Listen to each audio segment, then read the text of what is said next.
જય જવાન જય કિસાન। મારું નામ ધવલ જાકાસણીયા છે, જેતપરનો વતની। અત્યારે હાલ આપને ખબર જ હશે કે જેતપર ગામે વીજલાઇન વર્તનને લઈ ખેડૂતો દ્વારા આમરણ ઉપવાસ આંદોલન ચાલે છે। એના માટે થઈ ખેડૂત ક્રાંતિ સંગઠન નામના વોટ્સઅપમાં નવું ગ્રુપ એક્ટિવ છે, એનો એડમિન હું છું અને એક પેજ બનાવવામાં આવ્યું છે ફેસબુકમાં ખેડૂત ક્રાંતિ સંગઠન। 3 વાર મારો એકાઉન્ટ સસ્પેન્ડ કરવામાં આવ્યું છે। 2 વાર એમનું થયું હતું, મને લાગ્યું કે ટેકનિકલ ઇસ્યુ હશે, તે પછી ફેસબુક એકાઉન્ટ પણ સસ્પેન્ડ કરવામાં આવ્યું। એકવાર કંપનીનું વોટ્સઅપ પણ બંધ કરવામાં આવ્યું હતું। વારંવાર ટાર્ગેટ કરવામાં આવે છે। આ જોતા કારણ એવું લાગે છે કે સરકારનો આમાં હાથ હોઈ શકે છે। એનો હાથ હોય તો નવાઈની કાંઈ વાત નથી।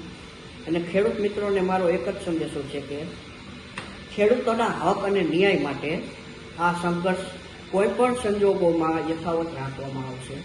સંગઠન દ્વારા ધીરજ અને સહકાર આપવા મારી નમ્ર અપીલ છે। જય જવાન જય કિસાન।